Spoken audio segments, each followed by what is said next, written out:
We're here at Winsor, an independent school for girls, grades 5 to 12 in Boston, Massachusetts.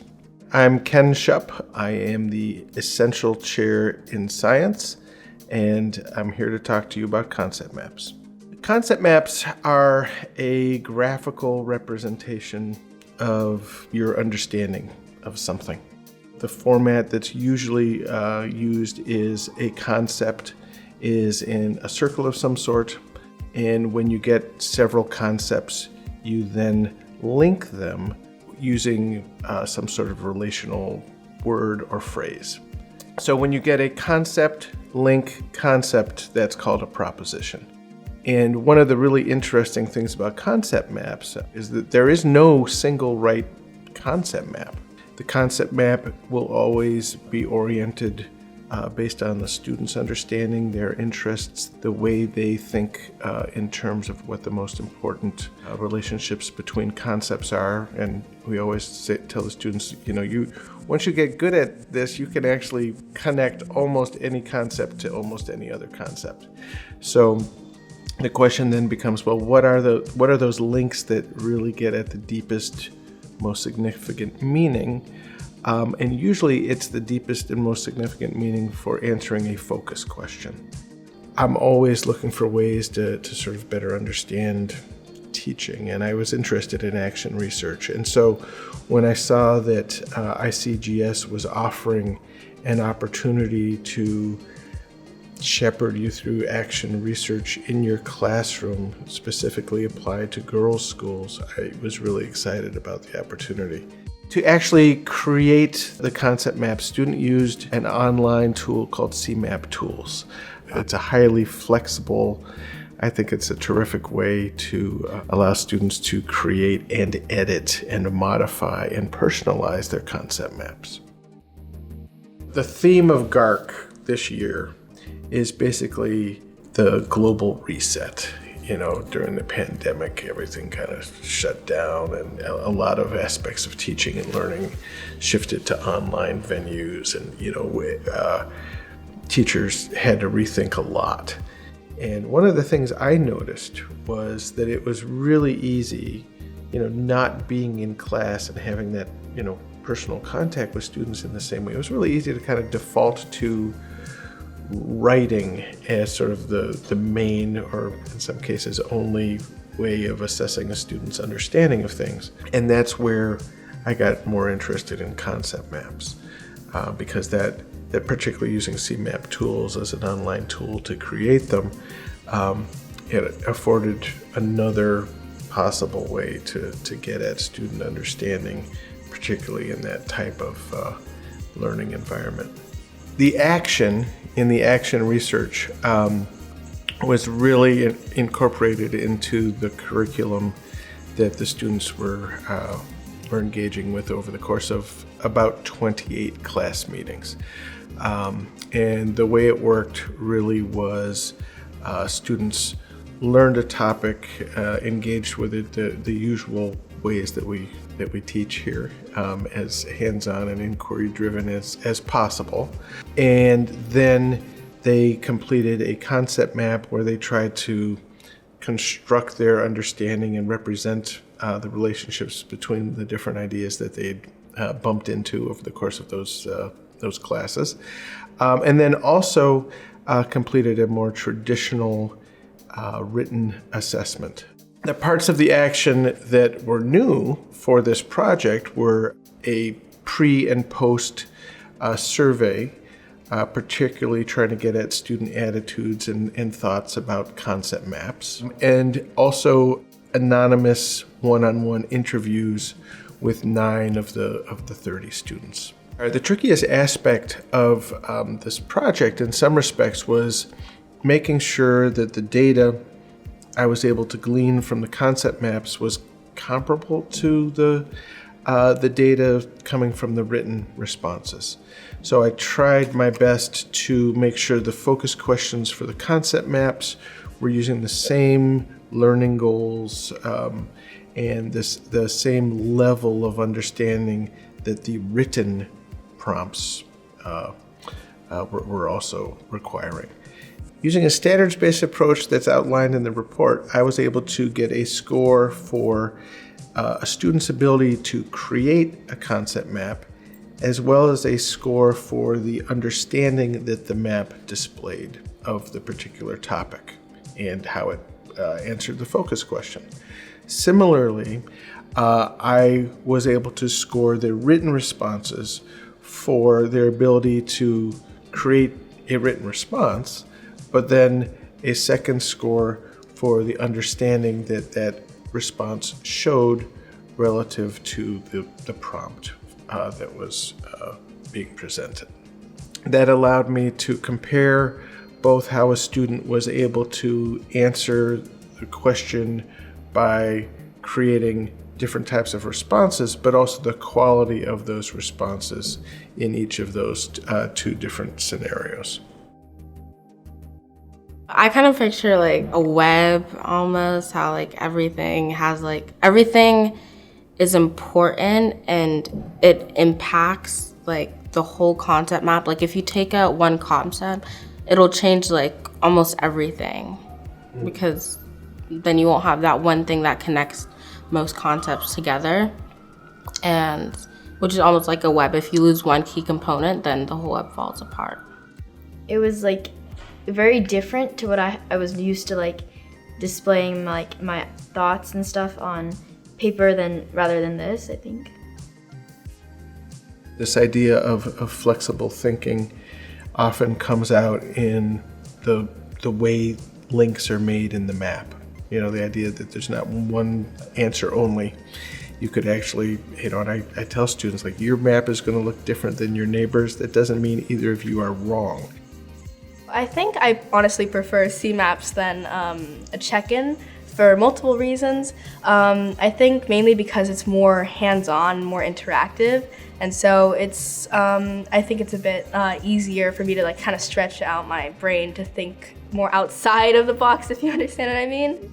You get to kind of understand the topic even more because you think about a bubble, and then that bubble leads you to think about even more ideas, and then you kind of have to connect it all together using your mind. And so I think that that's like really helpful when you're trying to understand that topic. It shows the teacher that not only do you know the answer to something, but you can kind of create these ideas on your own without any guidance. And so I think that's also really cool. It's really, really interesting because everybody looks at questions differently, and I think with essays, it's more like usually people tend to go towards like around the same answers, which I think you can see in CMaps, but like you can see it more because everybody's ideas are like laid out so clearly and you don't have to make explanations. You can, like, instead of having to prove everything, you can just write it down. I think it's easier to show. Students noted that a concept map could sometimes be quicker. They could express themselves in fewer words with fewer sort of grammatical rules to follow. For most students, that lack of structure seemed freeing. An interesting sort of flip side was that students said, well, with fewer words, you know, I could sort of get at more big picture stuff, but, you know, if I could really dig in a written response, I could probably get more detail out or more nuance about some of the aspects. You know, so I think that was a really interesting point that several students raised, is more words means more detail. One thing that's really interesting with CMaps is that you try to use as little words as possible to explain your thoughts. And so I think that that's like a simpler way of practicing and trying to like understand the topic that you're learning about than having to write like a lot of sentences to answer the question. I think a big part of it is that you can include like everything. Like, for example, in the brainstorming process, you just think of all the topics that have to do with the question that you're trying to answer, and you just put them all down. And then later is when you actually link them, which I think is like a good way to do it, because then you can make sure to include everything. Whereas in writing, I think most people just like, instead of doing like an outline, they would just start writing, and that kind of limits the topics that would be covered in that like paragraph or essay. When I'm like writing an essay, you have to get like really into detail, and you have to explain everything really thoroughly. But in a concept map, when you have those linking phrases, you don't really need to do that because it's already explaining how they're related. So I think when I make a concept map, I'm thinking more broadly on how things connect than really explaining every little thing. Writing is a bit more like technical, and not only like the grammar part of it, how you have to make sure everything is like perfect and like exact, I guess.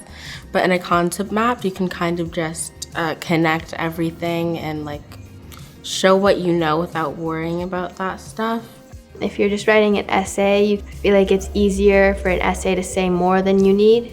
For concept maps, you kind of just write what you need, and it's easier to stay like on track because there's like less you have to do, kind of. This is like the big thing, and then there's like smaller things, and there's like a big point, and then you can like break it up into smaller like ideas.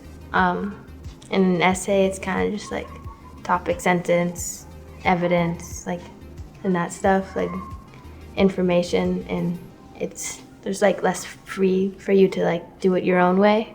Because there's already like made structure, but I feel like for concept maps, it's like it's its own structure, and everyone can like make a new like their own way. If you have like 3 reasons or information pieces, it's hard to like, if you're in your third one and you like have to like circle back, it's more tricky. But for concept maps, you can just like draw an arrow. Like for an essay, you can't just draw an arrow, so that makes it better. For, I don't know, say an essay, you like have to like read the whole thing and like edit it, but for concept maps, it's a little more like free. I think it's just like a whole nother picture. Like when you're writing, it's kind of like you're running on and on and on, but with a concept map, you can use like simpler like explanations kind of, because you're doing links, and it's easier to like do cross links between like 2 different ideas. I think you just have more creativity as a student with the concept map versus like a essay where you have like the intro, the conclusion, and the 3 body paragraphs. I think it's easier to express your ideas. One of the really neat aspects of CMap Tools is there's a little button. And after you have your concept map, if you click that button, it will actually turn your web of understanding, your concept map, into a hierarchical text outline. So theoretically, you could use a concept map as a way to sort of brainstorm and think about the relationships, whether it's in, the history of, Persia or in, Great Expectations, the character relationships, and then hit that button and sort of kind of convert your concept map into the beginnings of an essay. And actually, I had a student who said that she had done that for one of her recent essays after being introduced to CMap Tools. So I do think that there's some pretty interesting opportunities to use them outside of certainly the science class. Generally, in our science class, we the order of things was interesting. We would do the concept map prior to the written assessment. And a number of students mentioned that order actually helped them on the written assessment, because they've gone through this whole activity and exercise of sort of really trying to sort out how the different concepts and things fit together. And then when they got to the written assessment, they could kind of call on that practice that they've had.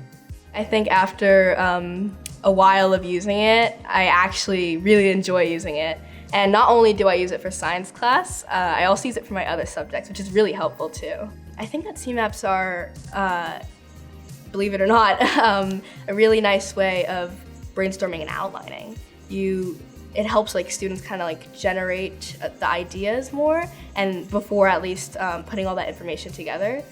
I think that it is a good like resource. I think that normally I would automatically think to do a written response, but I think if I had the option of doing a CMap, I think that like I would take it, not like all the time, but I think sometimes if it's easier to answer the question with that. We've done one in math class actually. We were studying like linear functions, and we used, because there was so much to cover, that we used like a brief concept map to like show everything that we had covered in class, and I think that was helpful, especially. Several students in the interviews talked about how there's an aesthetic aspect to it. They said it sort of made them feel a little powerful to be able to sort of see, like, this is my picture of how I understand this topic. You know, it's literally sort of a map of their understanding. I do think that played a role in students generally having positive feelings about concept maps. I think all essays like look the same from like the start, but for concept maps you can like make it look the right way. Like, I don't know, it's hard to explain. Like, you can make it look nice. Like, I like how you can make it look nicer. Personally, my next steps would be, I'd love to continue to collect more data. I think this has given me a much better idea of what concept maps can do in my classroom, and so I'm excited about exploring that. I'm also really excited about the idea of potentially giving students another tool in their toolbox to think about other subjects. One of the things I talk a little bit about is the STEM gap between male and female students and practitioners. In schools like those associated with ICGS, if we can give young women more opportunities to think flexibly, to realize there's more than one possible answer a lot of the time, to engage with a methodology that might initially be challenging, it takes them a little bit out of their comfort zone. You know, and I think I'd argue that concept maps probably do many of those things. Then I think that can only help, you know, close that gap.